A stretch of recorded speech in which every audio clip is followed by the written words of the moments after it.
Good morning, second year Commerce and Arts. This is the part 25th lecture.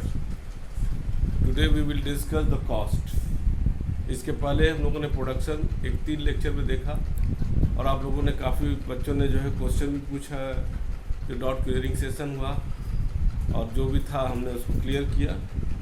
Cost और production का बड़ा संबंध होता है, क्योंकि प्रोडक्शन जितना होगा कॉस्ट उसी के हिसाब से चलेगा। कैसे होगा वो तो हम लोग लेक्चर में अपने देखेंगे। तो अगर सिंपल भाषा में अगर हम लोग कॉस्ट डिफाइन करते हैं तो सिंपल भाषा में कॉस्ट का मतलब होता है जो भी फैक्टर है, all the reward of the factor of production is the cost.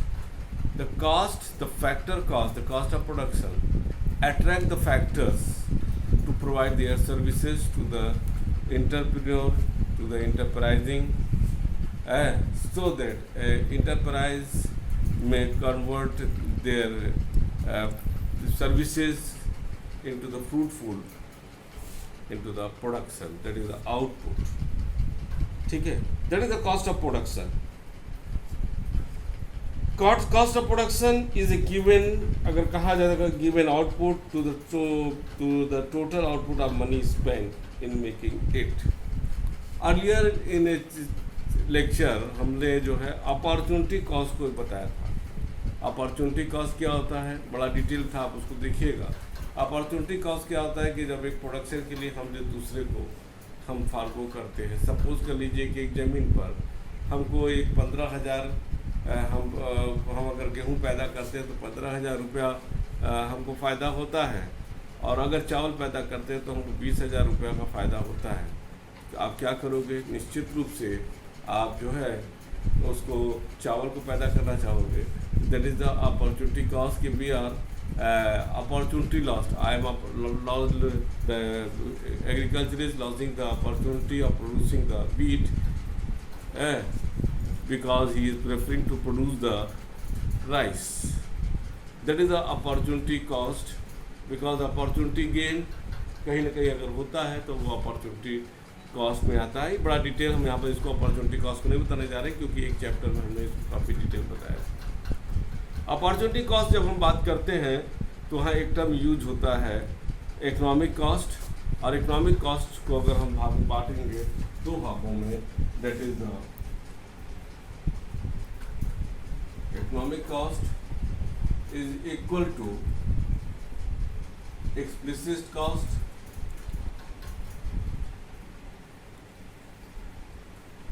और प्लस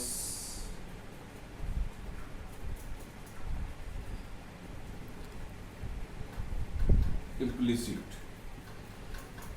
कॉस्ट।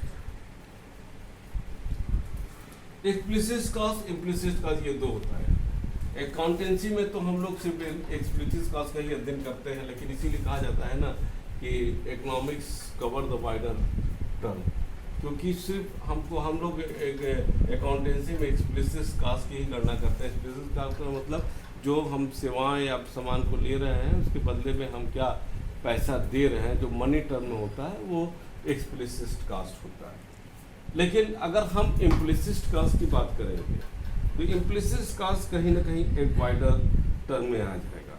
इम्प्लिसिट कॉस्ट वो कॉस्ट होता है और जो self own and self employed resources पर।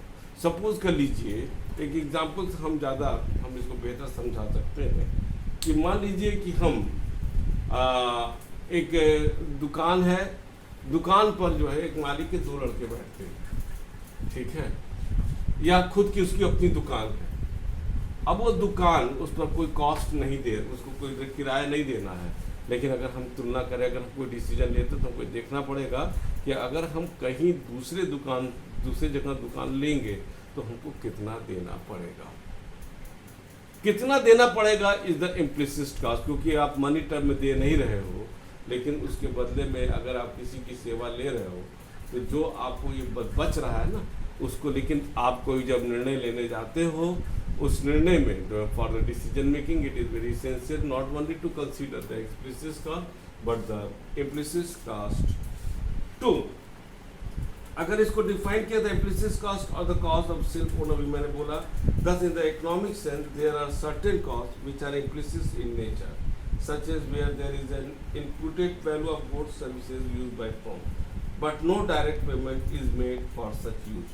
Thus, from an economic point of view, apart from the explicit cost, there are implicit money costs which are generally not considered by the accountant unless some special provision is made for it. An accountant consider only the implicit cost, but those who are involved in the cash payment of the, लेकिन जब हम लोग while in the management level पर हम जाते हैं तो apart from the implicit cost, the management consider the implicit cost. On this ground, our economics has become in the wider sense because the accountancy only consider the explicit cost, but we consider in the economics, accountancy only considers the explicit cost, but in economics not only we consider the explicit cost, but we also we consider the implicit cost while making any decision. ठीक है ना? तो ये आपको हमारे ख्याल से बहुत अच्छी तरीके से आपको समझ में आ गया होगा. तो ये हम लोगों को पता लगा कि ये दोनों कॉस्ट क्या होते हैं. अब अगर हम चलते हैं आगे, आपका कॉस्ट दो प्रकार के हुए, शॉर्ट रन और लॉन्ग रन के. शॉर्ट रन हम लोग को मालूम है कि प्रोडक्शन में हमने देखा था कि शॉर्ट रन में हम all the only single factor of production can be variable and other factor of production can be fixed, but in the long run all the factor of production can be variable.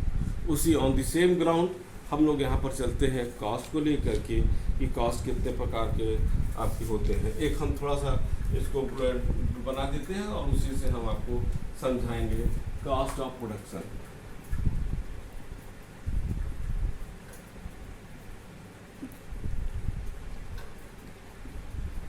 Cost of production में आपका एक हो गया आपका total cost of production, जिसको हम लोग TC के नाम से जानेंगे, और ये हो गया आपका दूसरा एवरेज कॉस्ट ऑफ प्रोडक्शन, जिसको एवरेज कॉस्ट के नाम से जानेंगे. टोटल कॉस्ट ऑफ प्रोडक्शन को हम दो भागों में बांटते हैं.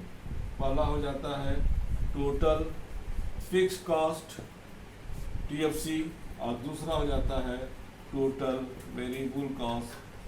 ठीक है, ये हो गया. और उसी तरह average cost of production, average cost of production में अगर हम बात करें इसका आ जाएगा, इसको दो भागों में बांटिए, एवरेज फिक्स्ड कॉस्ट.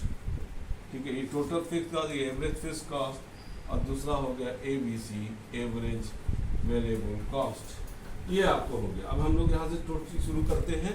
ये आपने देख लिया, ये इसका कॉस्ट का मैंने एक विभाजन कर दिया. तो पहला हम लोग शुरू करते हैं टोटल फिक्स्ड कॉस्ट. ठीक है, इसको हम मिटा दे रहे हैं. अब हम लोग शुरू करने जा रहे हैं total fixed cost. Total fixed cost which is time based. In short term we can not change the fixed cost, क्योंकि it is never relate with the production. ये प्रोडक्शन से संबंधित नहीं होता है, ये संबंधित होता है टाइम. जैसे आपने किराए पर ले लिया सामान, अब किराए पर आपने ले लिया तो अब आप उसमें रहो या ना रहो आपको देना, तो वो फिक्स्ड कॉस्ट है कि उसमें कितने लोग रहते हो, कितने लोग नहीं रहते हो, आप रहे कि नहीं रहे, क्या किए क्या नहीं किए. उसी तरह जैसे आप फैक्ट्री ले लो, फैक्ट्री में आप किराया ले लिए, आपने फोरमैन की सैलरी है, लेबर को जो महीने के रूप में आप रखे हो वो सब है, जो महीने का खर्चा है जो which is based on the time, वो आपका फिक्स्ड कॉस्ट हो जाता है. तो अगर हम फिक्स्ड कॉस्ट की बात करें तो ग्राफ ऐसे बनेगा. ठीक है ना, टोटल फिक्स्ड कॉस्ट. ठीक है, ये आउटपुट हो गया और ये आपका हो गया कॉस्ट. ठीक है, आप 1 2 3 4 5 1 2 3 4 5 आप कोई भी कार्य करिए, कॉस्ट वही रहेगा. अगर मान लीजिए हम लोगों ने 200 रखा है तो ये आपका हो गया 100, ये 0, ये 200, ये 300, ये आपका 400, ये आपका हो गया. लेकिन ये कॉस्ट हमेशा इसी TFC टोटल फिक्स्ड कॉस्ट आपके जो ये हॉरिजॉन्टल लाइन है OX का, उसी के बराबर ही ये चलेगा, एकदम पैरेलल चलेगा. This is the total fixed cost. अगर हम इसको वेरिएबल कॉस्ट के रूप में लेते हैं, इस चीज को वेरिएबल कॉस्ट क्या होता है? वेरिएबल कॉस्ट आपका जो प्रोडक्शन पर होगा, प्रोडक्शन 0 है तो 0 कॉस्ट होगा, और ज़्यादा है तो आपका उसी रेशियो से बढ़ता जाएगा। हम इसको, ये तो आपको टोटल फिक्स कॉस्ट समझ में आ गया। अब हम चलते हैं टोटल वेरिएबल कॉस्ट को। Total variable cost are those cost incurred on the variable factor. These cost very directly with the level of, ये लेवल ऑफ आउटपुट के हिसाब से ये बढ़ता जाता है। In other word, variable cost are those cost which rise when the output expand and fall when the output contracts. When the output is nil, they are reduced to zero. एक हम table बनाते हैं, उसके हिसाब से हम चलते हैं टोटल वेरिएबल कॉस्ट का। टोटल वेरिएबल कॉस्ट का एक टेबल बना देते हैं और उस टेबल के हिसाब से हम बात करेंगे आपका। इसका ये हो गया आउटपुट इन यूनिट,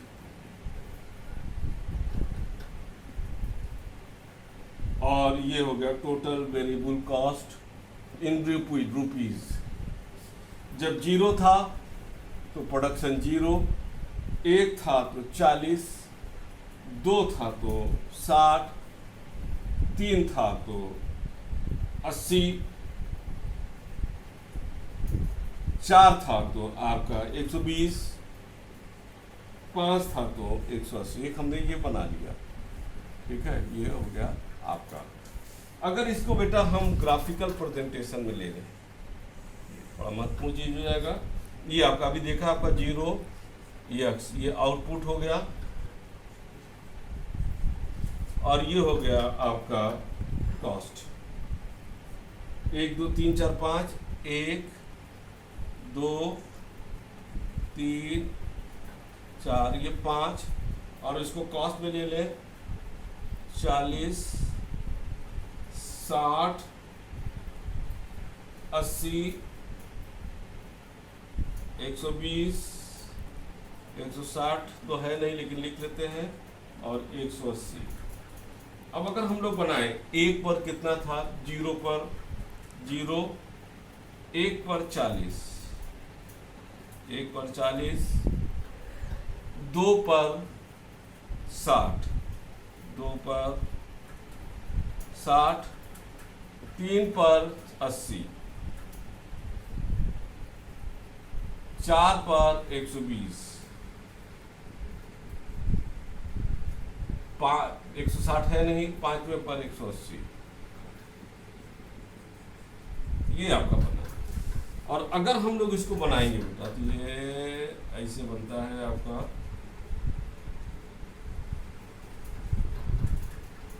ठीक है ना, थोड़ा सा इस टाइप का जाएगा, ये यहाँ से उठा हुआ जाएगा। उसका लॉजिक हम अभी बताएंगे आपको।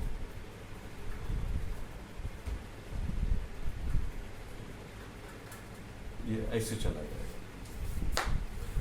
टोटल ये हो गया टोटल वेरिएबल का। देखो जो 0 था, आप देखोगे कि जब हम प्रोडक्शन की बात किए थे, प्रोडक्शन वाले कॉस्ट में आप देखोगे कि जब टोटल कॉस्ट का जब बढ़ रहा था तो टोटल प्रोडक्शन ऐसे बढ़ रहा था, जस्ट उल्टा ये ऐसे बढ़ रहा है। क्यों? क्योंकि यहाँ पर टोटल प्रोडक्शन में हम लोग देखा जाए जो पॉइंट ऑफ इन्फ्लेक्शन तक ऐसे गया था, यहाँ पर एमपी हाईएस्ट हुआ था। तो मैंने ये देखा था कि यहाँ पर इसलिए ये हुआ था क्योंकि जिस हिसाब से अभी हम लेबर को कम इंट्रोड्यूस किए थे और जिसके कारण प्रोडक्शन की उस एफिशिएंसी से नहीं बढ़ रहा था, तो अभी बहुत चांस था। तो उसका मतलब है कि यहाँ पर ये कॉस्ट आपका ज़्यादा आ रहा है। ये इसलिए यहाँ पर ये ऐसे जस्ट उल्टा कॉस्ट के ये प्रोडक्शन के चलेगा। ये इसलिए यहाँ पर ये इस तरह से आपका ये गया है। ये टोटल वेरिएबल कॉस्ट, ये 0 होगा तो ये 0 हो जाएगा, ठीक है ना। ये आपका हो गया बेटा टोटल वेरिएबल कॉस्ट। अगर हम इसको थोड़ा सा अगर दोनों को मिक्स कर दें, यहाँ पर आप दोनों को ले लीजिएगा कि इसको फिर से हम एक बनाते हैं ये दोनों को।